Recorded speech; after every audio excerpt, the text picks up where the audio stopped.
Hi friends, welcome to my style cooking channel. இன்றைக்கி நம்ம வாயில் வச்சதுமே கரையிற அளவுக்கு செம்ம சாஃப்டான ஹல்வா 10 நிமிஷத்தில் எப்படி செய்யறதுன்னு பார்க்கலாம். இந்த ஹல்வா செய்கிறதுக்கு ஒரு அரை மூடி தேங்காய் இருந்துச்சுன்னா போதும், ரொம்ப சூப்பராக செஞ்சிடலாம். அதே மாதிரி ஃபுட் கலர் அண்ட் எந்த ஒரு ஃப்ளாருமே சேர்க்காம ரொம்ப ஈஸியாக செய்ய போகிறோம். ஓகே ஃப்ரெண்ட்ஸ், ரெசிபி எப்படி செய்யுதுன்னு பார்க்குறதுக்கு முன்னாடி நீங்கள் இன்னும் மை ஸ்டைல் குக்கிங் சேனலை சப்ஸ்கிரைப் பண்ணலை அப்படின்னா சப்ஸ்கிரைப் பண்ணிக்கோங்க. அண்ட் இந்த ஹல்வா ரெசிபி உங்களுக்கு பிடிச்சிருந்து அப்படின்னா வீடியோக்கு ஒரு லைக் கொடுத்துருங்க. வாங்க இப்போ இந்த ஹல்வா எப்படி செய்யுதுன்னு பார்க்கலாம். ஒரு மிக்சிங் பவுலில் 1/4 கப் அளவுக்கு ரவை ஆட் பண்ணிக்கோங்க. ரவையை மெஷர் பண்ணால் அதே கப்பால் 2 கப் அளவுக்கு தண்ணி சேர்த்துக்கோங்க. சேர்த்துட்டு இந்த மாதிரி லைட்டாக ஒரு டைம் மிக்ஸ் பண்ணி விட்டுக்கலாம். இந்த ரவையை மூடிட்டு ஒரு 15 நிமிஷத்துக்கு ஊற வச்சுக்கோங்க. ரவை ஊறினதுக்கு அப்புறமா ஒரு மிக்ஸி கப் எடுத்துக்கோங்க. அதில் 3/4 கப் அளவுக்கு கட் பண்ண தேங்காய் ஆட் பண்ணிக்கோங்க. தேங்காய்க்கு பின்னாடி ப்ரௌன் கலரில் ஒரு தோல் இருக்கும்ல, அதை ரிமூவ் பண்ணிடணும். வாசனைக்காக 4 ஏலக்காவையும் தேங்காய் கூட சேர்த்துக்கோங்க. நம்ம ஊற வச்ச ரவை இருக்குல்ல, அதை இந்த மாதிரி ஒரு டைம் மிக்ஸ் பண்ணி விட்டுக்கோங்க. ரவையை ஊற வச்ச தண்ணி இருக்குல்ல, இந்த தண்ணியை மட்டும் நம்ம தனியாக வேற ஒரு பவுலில் எடுத்து வச்சுக்கலாம். இந்த தண்ணி லாஸ்ட்டாக யூஸ் பண்ணிக்கலாம், இப்போது தேவைப்படாது. இந்த ஊற வச்ச ரவை இருக்குல்ல, இதை மட்டும் மிக்ஸி கப்பில் ஆட் பண்ணிக்கோங்க தேங்காய் கூட. ரவையை மிக்ஸி கப்பில் சேர்த்ததுக்கு அப்புறமா மிக்ஸி கப்பை க்ளோஸ் பண்ணிவிட்டு நல்லா ஃபைனாக அரைச்சி எடுத்துக்கோங்க. அரைக்கும் போது ரவையை ஊற வச்ச தண்ணி இருக்குல்ல, அதை கொஞ்சம் கொஞ்சமாக ஆட் பண்ணி அரைச்சிக்கோங்க. அரைச்சதுக்கப்புறம் பார்த்திங்கன்னா நல்லா இந்த மாதிரி ஃபைனாக அரைஞ்சிருக்கும். அரைச்ச இந்த மிக்சரை ஒரு பவுல் மேலே ஜூஸ் ஃபில்டர் வச்சுட்டு அதில் ஊற்றிக்கோங்க. ஊற்றிட்டு மிக்ஸி கப்பில் கொஞ்சமாக தண்ணி ஆட் பண்ணி நல்லா ரின்ஸ் பண்ணி அந்த தண்ணியையும் இந்த ஜூஸ் ஃபில்டரில் ஊற்றிக்கலாம். இந்த ஹல்வா செய்கிறதுக்காக நம்ம அரைச்ச மிக்சரில் இருக்கிற பால் மட்டும்தான் தேவை. ஸோ அதை மட்டும் நம்ம ஃபில்டர் பண்ணி எடுத்துக்கலாம். இந்த மாதிரி ஸ்பூனை வச்சு நல்லா கலந்து விட்டு அதில் இருக்க பாலை மட்டும் வடிகட்டி எடுத்துக்கோங்க. ஃப்ரெண்ட்ஸ், ஆல்ரெடி நம்ம சேனலில் நிறைய ஹல்வா ரெசிபிஸ் நான் அப்லோட் பண்ணியிருக்கேன். ரொம்ப குயிக்காகவும் செஞ்சிடலாம், டேஸ்ட்டும் ரொம்பவே நல்லாயிருக்கும்.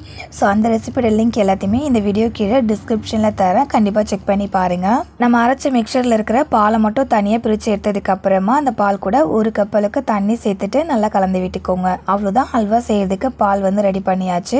இப்போ இது அப்படியே இருக்கட்டும்.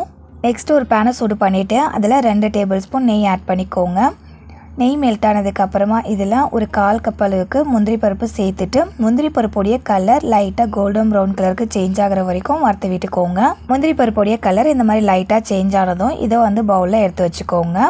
நெய்க்கு பதிலாக தேங்காய் எண்ணெய் கூட யூஸ் பண்ணிக்கலாம். இந்த ஹல்வாவுடைய டேஸ்ட் ரொம்பவே நல்லாயிருக்கும்.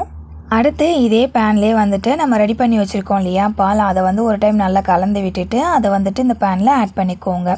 ஆட் பண்ணிவிட்டு ஸ்டவ்வை ஹை ஃப்ளேமில் வச்சுட்டு கைவிடாமல் கிளறி விடுங்க.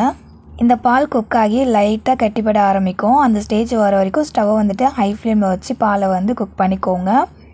இப்போ பாருங்கள், லைட்டாக பால் கெட்டிப்பட ஆரம்பிச்சிருக்கு. இந்த ஸ்டேஜில் ஸ்டவ்வை மீடியம் ஃப்ளேமுக்கு மாற்றிட்டு கண்டினியூஸாக கலந்து விட்டுக்கலாம். நம்ம நல்லா கைவிடாமல் கிளறி விட்டுட்டே இருந்தோம் அப்படின்னா பால் நல்லா குக் ஆகி இந்த அளவுக்கு கொஞ்சம் கெட்டியாகி வரும். இன்னுமே இது நல்லா கெட்டியாகி வரணும், அது வரைக்கும் கலந்து விட்டுக்கோங்க. இப்போ பாருங்கள், பால் குக் ஆகி நல்லா கெட்டியாகி வந்திருக்கு. இந்த ஸ்டேஜில் 3/4 கப் அளவுக்கு சர்க்கரை ஆட் பண்ணிக்கோங்க. இது கூடவே ஒரு பிஞ்ச் அளவுக்கு உப்பு ஆட் பண்ணிக்கோங்க. சர்க்கரை உப்புலாம் சேர்த்துட்டு அகைன் நல்லா கலந்து விட்டுக்கோங்க. சர்க்கரை சேர்த்ததுக்கு அப்புறமா இந்த ஹல்வாவுடைய டெக்ஸ்சர் லைட்டாக இலகின போல் இருக்கும். ஸோ கைவிடாமல் கலந்து விட்டுட்டே இருங்க. இது ஹல்வா டெக்ஸ்சருக்கு நல்லா கெட்டியாகி வரும். சர்க்கரை சேர்த்து நல்லா கலந்து விட்டதுக்கப்புறம் பாருங்களேன், ஃபஸ்ட் இருந்ததை விட இப்போ ஹல்வாவுடைய டெக்ஸ்சர் கொஞ்சம் கெட்டியாக இருக்குது. இந்த ஸ்டேஜில் 2 டேபிள் ஸ்பூன் நெய் சேர்த்துட்டு அகைன் நல்லா கலந்து விட்டுக்கோங்க. இப்போது சேர்த்து இந்த நெய் நல்லா இந்த ஹல்வாவில் அப்சர்வ் ஆகி வந்ததுக்கப்புறம் இன்னும் இதில் ஒரு 2 டேபிள் ஸ்பூன் அளவுக்கு நெய் சேர்த்துக்கலாம். இந்த இடத்துலையுமே நெய்க்கு பதிலாக நீங்கள் தேங்காய் எண்ணெய் சேர்த்துக்கிறதா இருந்தாலும் தாராளமாக சேர்த்துக்கலாம், டேஸ்ட்டு நல்லாவே இருக்கும். இந்த ஹல்வா செய்கிறதுக்கு ரொம்ப நேரம் கை வலிக்க கிண்டணும் அப்படின்ற அவசியமே கிடையாது. ஜஸ்ட் ஒரு 10 நிமிஷம் தான் ஆகும் இந்த ஹல்வா செய்கிறதுக்கு, அவ்வளோ ஈஸியாக இருக்கும். இப்போ பாருங்கள், நெய் எல்லாத்தையுமே இந்த ஹல்வா நல்லா அப்சர்வ் பண்ணிவிட்டு பேனில் ஒட்டாமல் வருது. இப்போ இதில் நெய்யில் வறுத்து வச்சுருக்க முந்திரி பருப்பை சேர்த்துட்டு கலந்து விட்டுக்கலாம். முந்திரி பருப்பு சேர்த்துட்டு ஒரு 2 நிமிஷம் மட்டும் ஸ்டவ்வை ஹை ஃப்ளேமில் வச்சு நல்லா இந்த ஹல்வாவை கிளறி விடுங்க. கிளறி விட இந்த ஹல்வா இந்த மாதிரி பேனில் ஒட்டாமல் நல்லா திரண்டு வரும். இது பர்ஃபெக்டான கன்சிஸ்டன்சி ஹல்வாவுக்கு. இந்த ஸ்டேஜில் ஸ்டவ் ஆஃப் பண்ணிவிட்டு இந்த ஹல்வாவை சர்வ் பண்ணுங்கள். நம்மளுடைய செம்ம டேஸ்டியான அண்ட் வாயில் வச்சதுமே கரையிற அளவுக்கு செம்ம சாஃப்டான தேங்காய் பால் ஹல்வா ரெடி. பார்க்கும்போதே செம்ம டெம்ட் ஆகுது இல்லை? ஸோ மிஸ் பண்ணாமல் ட்ரை பண்ணி பாருங்கள். ஓகே ஃப்ரெண்ட்ஸ், இன்றைக்கி உங்க கூட ஷேர் பண்ணிக்கிட்டேன் இந்த ஹல்வா ரெசிபி உங்களுக்கு பிடிச்சிருந்துன்னா இந்த வீடியோக்கு ஒரு லைக் பண்ணுறேங்க. இதே போல் ஒரு இன்ட்ரெஸ்டிங்கான அண்ட் டேஸ்டியான ரெசிபியோட நாளைக்கு மதியம் 3 மணிக்கு மீட் பண்ணலாம் ஃப்ரெண்ட்ஸ். தேங்க்ஸ் ஃபார் வாட்சிங். பாய்.